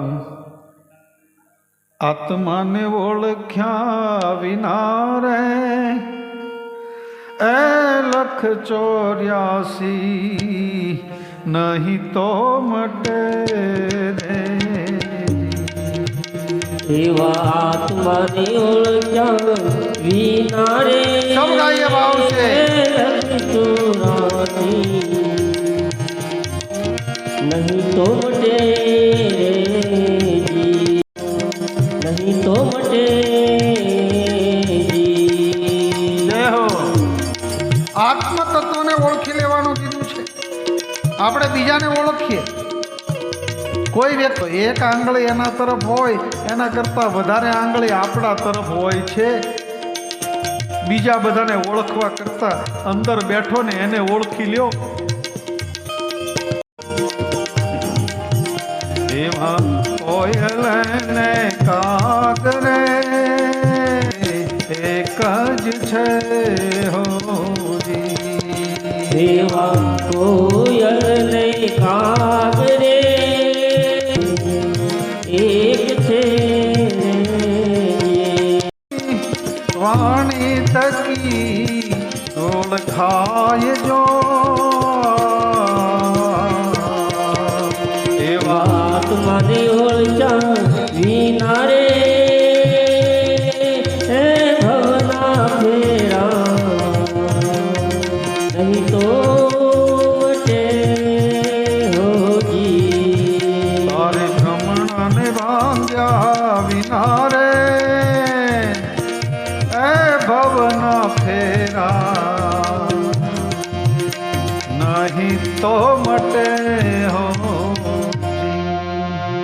આત્મ તત્વને ઓળખી લો કે અંદર બેઠો ને એ જ મારો પરમાત્મા છે. બ્રહ્માજી એ કમળની પાંખડીમાં અંદર ઉતર્યા પણ કંઈ સમજાણું નહીં. હજારો વર્ષ અંદર ઉતર્યા પણ કંઈ ખબર ન પડી. એટલે ત્યાં પાણી પડતું હતું, ટપ ટપ. એટલે બ્રહ્માજીને એમ થયું કે મને કોઈ તપ કરવાનું કહે છે. એટલે બ્રહ્માજી પાછા કમળની પાંખડીમાં આવી, હજારો વર્ષ તપ કર્યું. એટલે નારાયણ પ્રસન્ન થઈને આવ્યા છે. બે હાથ જોડી બ્રહ્માજીએ કીધું કે પ્રભુ તમે? એ કે હા, આ બધી મારી લીલા છે, મેં જ તને ઉત્પન્ન કર્યો છે. આમ ભગવાનનું ઇંગ્લિશમાં નામ જોઈએ ને તો ગોડ, GOD એટલે ગોડ. જી એટલે જનરેટ કરે છે, ઓ એટલે ઓપરેટિંગ કરે છે, અને ડી એટલે ડિફ્યુઝ કરે છે. ઈ ભગવાન જરૂર પડે ત્યારે બ્રહ્માની જેમ ઉત્પત્તિ કરે છે, વિષ્ણુ ભગવાનની જેમ સંરક્ષણ કરે છે, અને છેલ્લે મહાદેવની જેમ આ લય કરે છે. એ પરમાત્મા. પરમાત્મા જ્યારે આ જગતની ઉત્પત્તિ કરી તો એમાં એને કંઈ અભિમાન ન આવે, અને પાછા આ બધા જગતને સમાવી પોતામાં, અને પોતે ગાઢ નિંદ્રામાં સૂઈ જાય. એને હરખે ન થાય, શોક પણ ન થાય. જેમ તમારા ઘરે કોઈ બ્રાહ્મણ કર્મકાંડ કરવા આવે તો નવચંડી કરતા હોય ને, એટલે નવજાતના સ્થાપન વ્યવસ્થિત કરે, યજ્ઞકુંડ બનાવે, કેટલું બધું ફૂલથી સુશોભિત કરે કે નહીં? તમારા ઘરે બ્રાહ્મણ આવે કે નહીં? તો કેવું બધું મંડળ પૂરે. પણ એ નવચંડી પૂરો થાય એટલે બધું ભેગું કરીને પાછા એમાં નારાયણ પણ એવું જ છે, આ બધું જ બનાવ્યું છે વિશ્વ, એ પાછા એમાં લુપ્ત કરી અને પોતે ગાઢ નિંદ્રામાં સૂઈ જાય છે. ભગવાને કીધું કે હે બ્રહ્માજી, મેં તને ઉત્પન્ન કર્યો છે, મારે એકમાંથી અનેક થવું છે, માટે તું આ સૃષ્ટિનું સર્જન કર. બ્રહ્માજી વિચાર કરે છે કે ચારે બાજુ જળ છે, પૃથ્વી રાસાતાળમાં અંદર ગયેલી છે, અને ભગવાને મને આદેશ આપ્યો, હવે શું કરવું? એટલે બ્રહ્માજીએ બે હાથ જોડી અને કીધું કે પ્રભુ, આ હું સૃષ્ટિનું સર્જન કરું અને એ મોહ માયાથી હું બંધાવતો. એટલે ભગવાને અહીંયા ચતુર શ્લોકી ભાગવત સૌથી પહેલી નારાયણે બ્રહ્માજીને કીધી છે. ચતુર શ્લોકી ભાગવત બ્રહ્માજીએ કીધી, બ્રહ્માજીએ નારદને કીધી, નારદે વ્યાસજીને કીધી, વ્યાસજીએ સુખદેવજીને કીધી, ને ત્યાંથી અહીંયા આપણી પાસે આવી. વ્યાસજીએ એ 4 શ્લોકમાંથી એનો વિસ્તાર કરી અને 18,000 શ્લોક કર્યા છે. પણ મૂળ ભાગવત ચતુર શ્લોકી છે.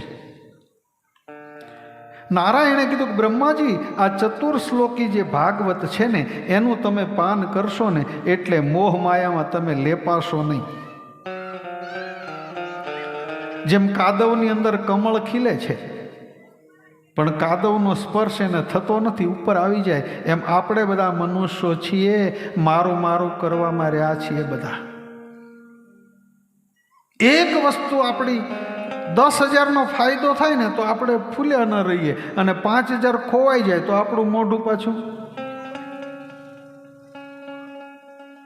એ મારું મારું કરીને ધન મેળવ્યું રે, હે મારું મારું કરીને ધન મેળવ્યું રે, મારું મારું કરીને ધન મેળવ્યું રે, મારું મારું કરીને ભારત કાળે સગુતાનું કોઈ નહીં રે. મારું મારું કરીને બધું ધન ભેગું કર્યા કરીએ, પણ અંતકાળે આવું છે. તો જો તમારા હાથમાં સારો સમય હોય, બારણામાં ભાગવત કરાવવું, તો આપણો મનુષ્ય દેહ સાર્થક થશે. બ્રહ્માજીએ વિચાર કર્યો કે નારાયણે મને કીધું કે સૃષ્ટિનું સર્જન કરો, પણ સૃષ્ટિ તો રસાતાળમાં છે, હવે શું કરવું? એટલે બ્રહ્માજી જ્યાં વિચાર કરતા હતા એમાં નારાયણની જ કૃપા થઈ. બ્રહ્માજીના નાકમાંથી એક અંગુષ્ઠ જીવડું કંઈક પ્રાણી નીકળ્યું અને જોત જોતામાં મોટું થવા લાગ્યું. એટલે બ્રહ્માજી કે આ શું? મને એમ લાગે છે કે હરિની લીલા છે. એ નાકમાંથી જે વસ્તુ નીકળી એ બીજું કંઈ નહીં પણ એ વારાહ ભગવાનનો જન્મ થયો છે. બોલીએ વારાહ ભગવાન કે જય. એ વારાહ ભગવાનનો જન્મ થયો. જોત જોતામાં મોટું શરીર ધારણ કર્યું છે અને પાણીની અંદર સૂંઘતા સૂંઘતા ગયા કે પૃથ્વી ક્યાં છે. જ્યાં પૃથ્વી લઈ અને પાછા આવતા હતા એમાં એક રાક્ષસ એને મારવા માટે વચ્ચે પડ્યો. આટલી જ્યાં વાત કરીને એટલે સુખદેવજી મહારાજે કીધું કે ગુરુદેવ, તમે ભાગવત શરૂઆત કરી કે આ બ્રહ્માજીએ નાકમાંથી વસ્તુ નીકળે વારાહ ભગવાન, પણ ઓલો હતો કોણ અંદર? એટલે તરત જ કીધું સુખદેવજી કે એ પરીક્ષિત, તારું ધ્યાન 100% કથામાં છે. કારણ કે કથામાંથી શું કહેવાય એ જ્ઞાની માણસને ખબર હોય, એનો જ પ્રશ્ન પૂછે. એટલે એણે કીધું કે હવે હું તું સાંભળ. એ બીજું કોઈ નહીં પણ હિરણાક્ષ અને હિરણ્યકશ્યપુ બે ભાઈ હતા. કાશ્યપ ઋષિ અને અદિતિને ત્યાં બેનો જન્મ થયો હતો. હકીકતની અંદર એ વૈકુંઠના દ્વારપાળો જય અને વિજય હતા. એક વખત ઋષિમુનિઓ વૈકુંઠમાં જ્યાં પ્રવેશ કરવા ગયા એટલે એણે કીધું કે ભગવાન અત્યારે તમને નહીં અંદર આવવા દે, તમે બહાર ઊભા રહ્યો. પેલા સનત કુમારોએ કીધું કે અમે તો ગમે ત્યાં જઈ શકીએ. એ કે નહીં, ભગવાન અત્યારે સૂતા છે. એટલે સનત કુમારોને ક્રોધ આવ્યો. જય અને વિજયને શ્રાપ આપ્યો કે તમે અહીંયા વૈકુંઠમાં અમે નથી આવવા દેતા, જાઓ, રાક્ષસ યોનિ થઈ પ્રાપ્ત થશે. જય અને વિજય રડવા માંડ્યા કે પ્રભુ હવે શું કરવું? એટલે ભગવાન દોડીને બહાર આવ્યા. આવીને કીધું કે ઋષિએ શ્રાપ આપ્યો એટલે તમારે અધમ યોનિ પ્રાપ્ત થશે, પણ એક કામ કરો, તમે જો મારી સાથે વેર રાખશો ને તો 3 જન્મ જ લેવા પડશે, પાછા તમે વૈકુંઠમાં આવી જશો. તો એ જય વિજય હતા એ પહેલા જન્મમાં હિરણાક્ષ અને હિરણ્યકશ્યપુ બન્યા, બીજામાં રાવણ અને કુંભકર્ણ, ત્રીજો જન્મ દંતવક્ર અને શિશુપાલ.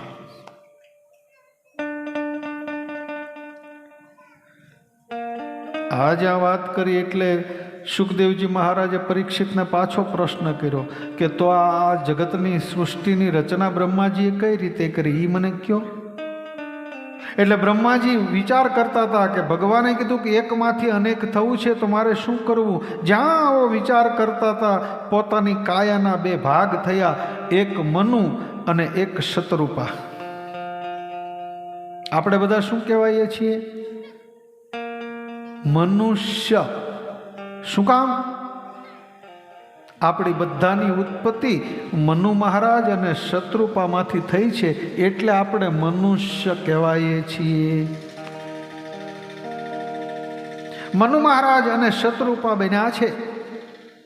એ બ્રહ્માજીની કાયાના 2 ભાગ છે. એ મનુ મહારાજ અને શત્રુપાને 3 પુત્રી થઈ અને 2 પુત્ર થયા, આકુતિ, દેવહૂતિ અને પ્રસૂતિ. અને 2 પુત્ર, આ 5 જણથી જ આખું જગત ભરાઈ ગયું છે.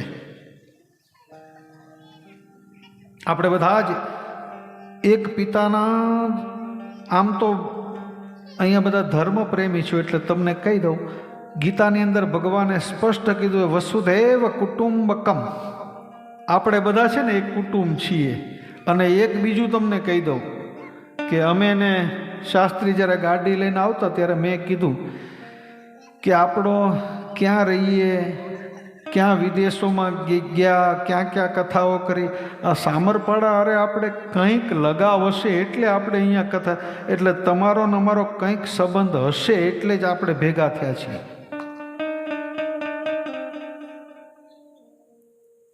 વસુધૈવ કુટુંબકમ. આ આપણું આખું વિશ્વ એક કુટુંબ છે. દેવહૂતિ, પ્રસૂતિ અને એના દ્વારા જ આ આખા વિશ્વનું રચના થઈ છે.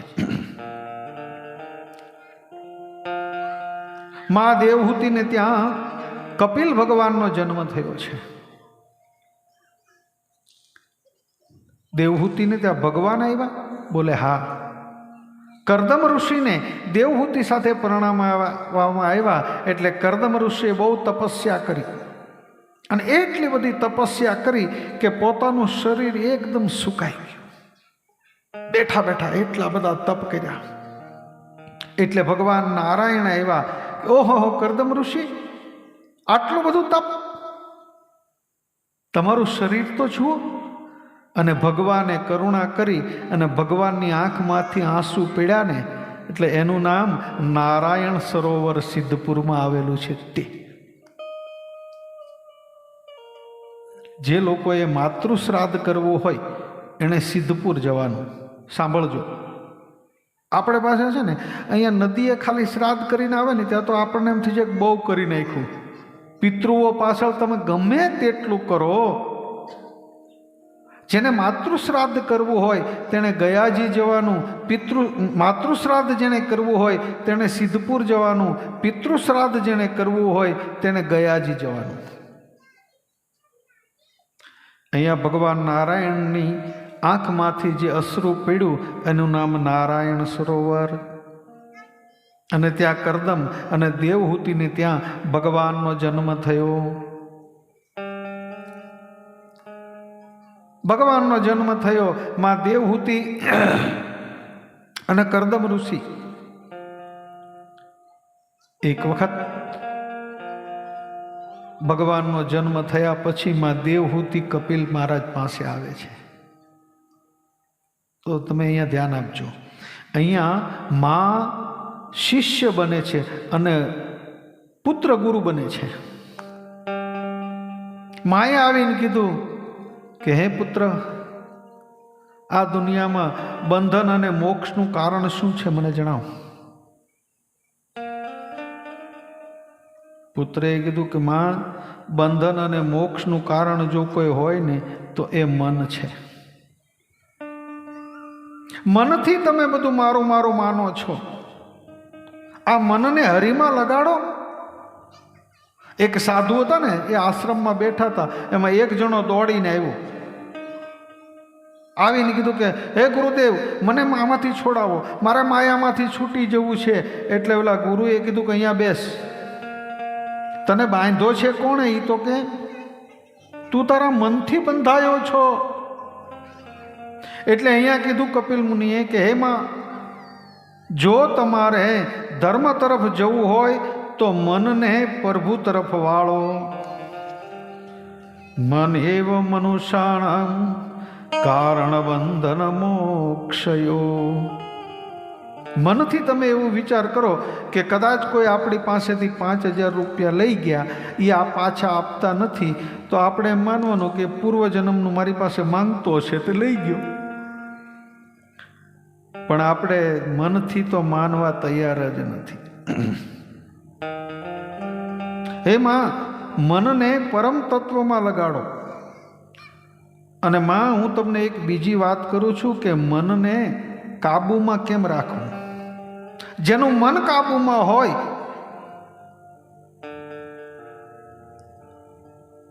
મુક્તિનો દરવાજો ખોલી નાખે છે, જો મન કાબૂમાં હોય તો. એટલે માએ કીધું તો મને એ બતાવો ને, મનને મારે કાબૂમાં કઈ રીતે રાખવું.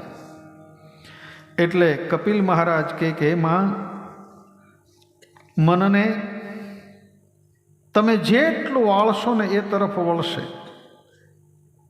બોલે કે રીતે? એ કે આપણે પાણી રોડ ઉપર નાખીએ ને તો જ્યાં ઢાળ હોય ને ત્યાં જતું રહે.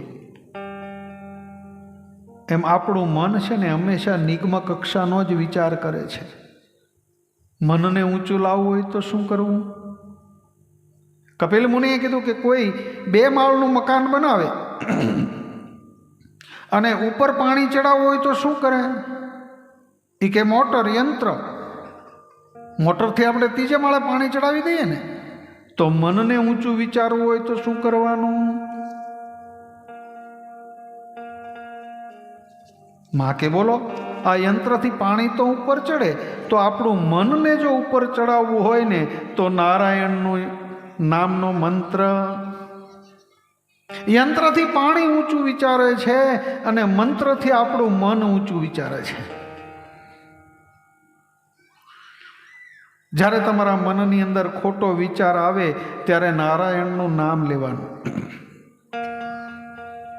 એક તમને બીજી વાત કરું, ભાગવતમાં સ્પષ્ટ ઉલ્લેખ મળે છે કે જેને બહુ ક્રોધ આવતો હોય ને એ એક જગ્યાએ બેસી અને અંદરથી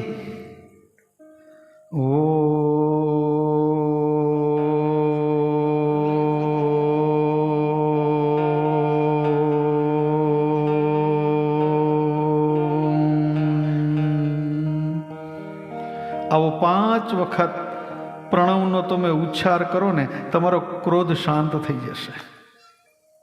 પણ ક્રોધ આવે ત્યારે ઓમકાર ન સંભળાય, બીજું જ તે. આ તો કોઈ જો ગુરુની કૃપા હોય તો જ આ શક્ય બને છે, નહીતર ક્રોધમાં ઓમકાર યાદ આવે છે. જો સદગુરુની કૃપા હોય તો એકાક્ષર બ્રહ્મનો 5 વખત તમે જાપ કરી નાખો ને, કામ ક્રોધ તમારી પાસે ફરકે નહીં. એણે કીધું કે માં, જો તમારે મનને ઈશ્વરમાં લગાડવું હોય તો હું કહું એટલું, તો જ મુક્તિનો દરવાજો ખુલશે, તો જ તમને મોક્ષ પ્રાપ્ત થશે. બોલે શું? ઈ કે ચિત્તને વારંવાર એકાગ્ર કરવું, જ્યાં ત્યાં ભટકવા ન દેવું મનને. મન લોભી મન લાલચું, મન સંચળ મન ચોર, મન કા કહા ન માનીએ, આ મન છે હરાયું ઢોર. જે માલિકીનું ઢોર હોય, ગાય ભેંસ, એ તો પોતાના ઘરે જાય, પણ જેનો કોઈ માલિક નથી તો ગમે ત્યાં ફેર્યા કરે. એમ આપણું મન પણ એવું છે, ગમે ત્યાં ફેર્યા કરે, ગમે તેવું ખાવું, ગમે તેવું ભોગવવું, ગમે તેનું સારું ન જોવું, મન ફેર્યા કરે. એટલે મનને જ્યાં ત્યાં ન જવા દેવું એમ કીધું માં. ચિત્તને વારંવાર એકાગ્ર કરવું, પ્રભુમાં સાચો ભાવ રાખવો, અને ત્રીજું, હે માં, જેટલી બને એટલી ભગવાનની કથા સાંભળવી. આનાથી આપણું મન એકાગ્ર થાય છે.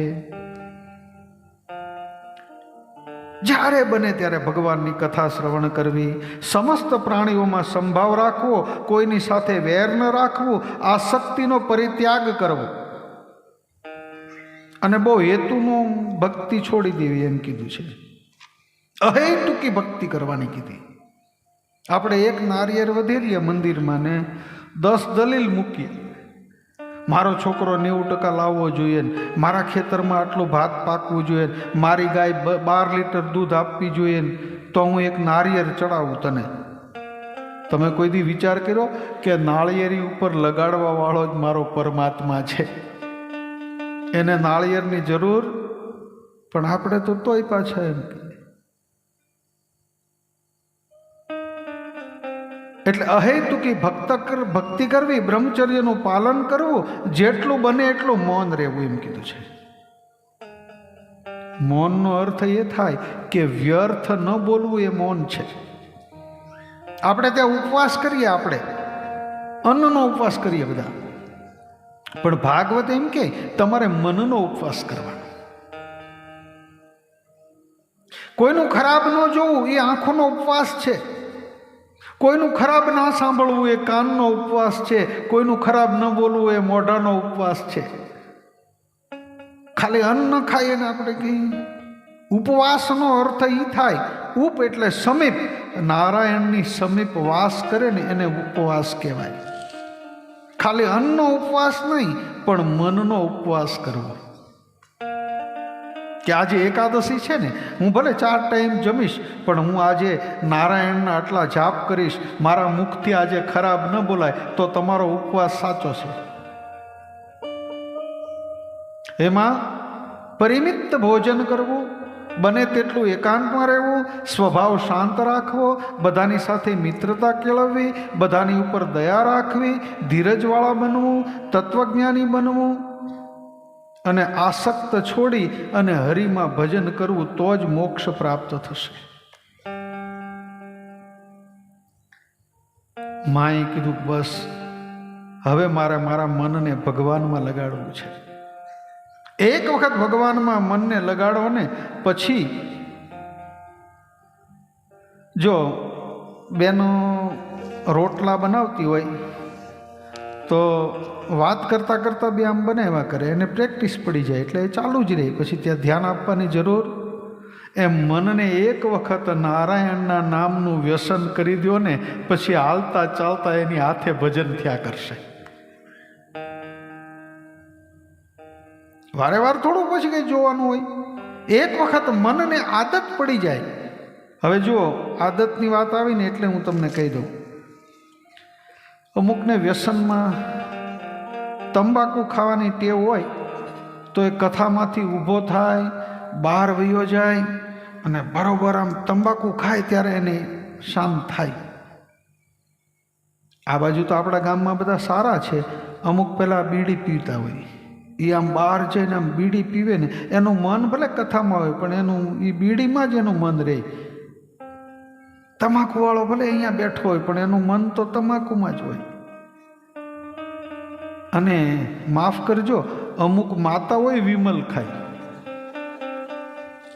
તો એ કથામાં બેહે પણ આમ થોડીક વાર કોઈ ન જોવે ને એમાં આમ રાખી હાથ આમ કાઢીને થોડુંક. જો તમારા મનમાં એક 5 પૈસાની બીડી તમારી 5 મણની કાયાને અહીંથી લઈ જતી હોય, એ મન જો એક વખત ભગવાનમાં લગાડી દો ને પછી તમારા મનમાં કૃષ્ણ સિવાય કાંઈ આવશે જ નહીં. આ બીડી દેખાય ને, તંબાકુ દેખાય ને. એણે કીધું કે માં આ મનને હરિ તરફ વાળો. સુખદેવજી મહારાજ કહે કે પરીક્ષિત, પછી આ સમગ્ર બ્રહ્માંડનું સર્જન કર્યું છે. જળચર, સ્થળચર, નભચર, આ કેટલી યોનિઓ છે? 84 લાખ યોનિઓ કીધી છે. જે અંડજ પરસેવામાંથી ઉત્પન્ન થાય, વેલા, વનસ્પતિ, આ પથ્થરો, પર્વતો, નદીઓ, આ બધું જ નારાયણે બનાવ્યું છે. આપણે એક ઘર બનાવવું હોય ને તો આપણે હેરાન થઈ જઈએ, આ લાવ ને તે લાવ. નારાયણે આ સૃષ્ટિનું સર્જન કર્યું, તમે વિચાર કરો. આ પૃથ્વી તણો પીંડો કર્યો, રજલાવ તો ક્યાંથી હશે? આ પૃથ્વીનો જેણે પીંડો કર્યો છે એ પરમાત્મા બધું ક્યાંથી ભેગું કર્યું હશે? આ પૃથ્વી તણો પીંડો કર્યો, આ રજલાવ તો ક્યાંથી હશે? જગ ચાક ફેરવનાર ઈ કુંભાર ઊભો ક્યાં હશે? આખું જગત ફરે છે તો આને ફેરવે છે કોણ? મારો પરમાત્મા ફેરવે છે. દુષ્ટ લોકો અત્યારે એમ કે અમે ભગવાનમાં નથી માનતા, પણ હું તમને એમ કહું કે આ માયક છે, આપણને અવાજ પહોંચાડે છે, તો આને કોઈ કે બનાવ્યું હશે. એમાં જગત જે છે ને એ મારા નારાયણે બનાવ્યું છે. અને નારાયણને ઓળખવો બહુ વેદ પણ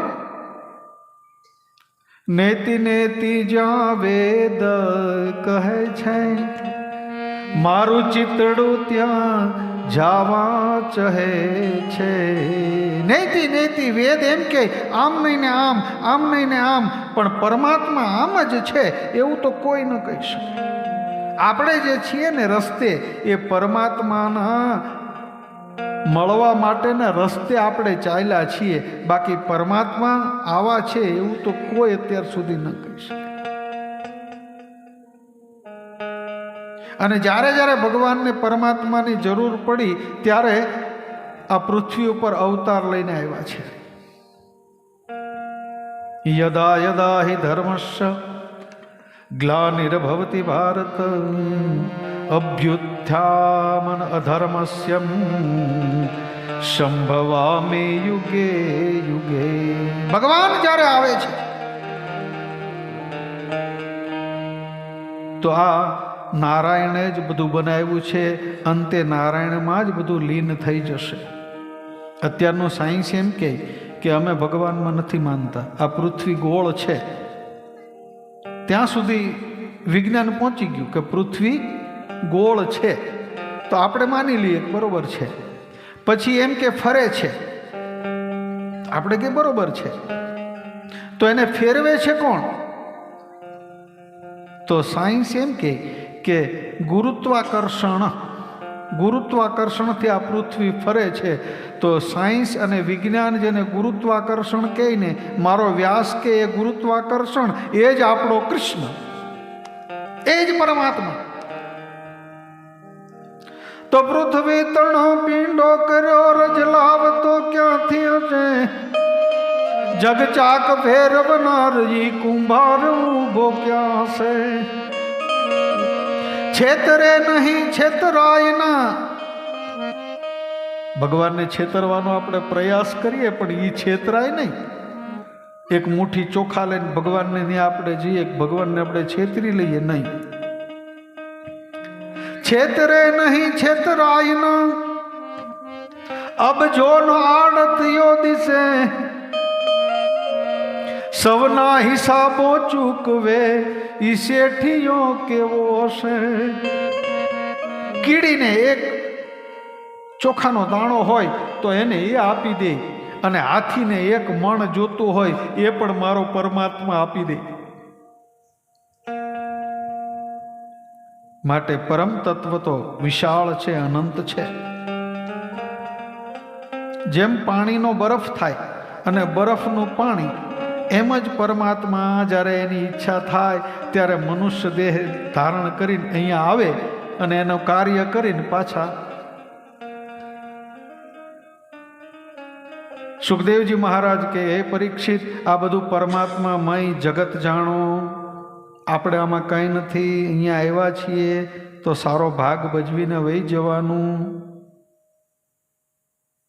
આપણા વડીલો બધા મરી ગયા ને આપણે મરી જવાના.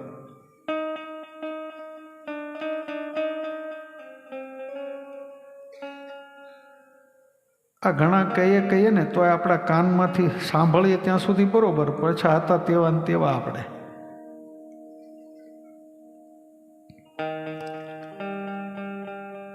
હે ભાઈ તું ભજી લેને કીર્તાર, આ લાખો ગયા ને તું પણ જવાનો, મૂરખ મન માં વિચાર.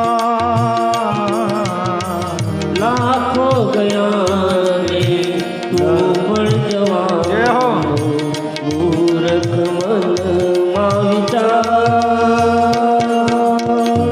સાચું કહું છતાં જૂઠું મને તો, સાચું કહું છતાં જૂઠું મને તો, મોવા કુટુંબને સંભાળે ગિરનાર.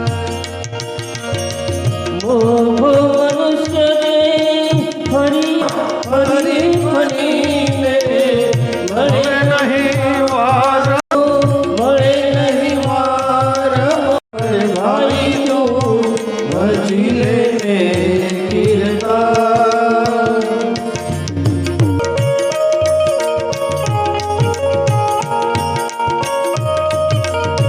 શ્રી રાધે.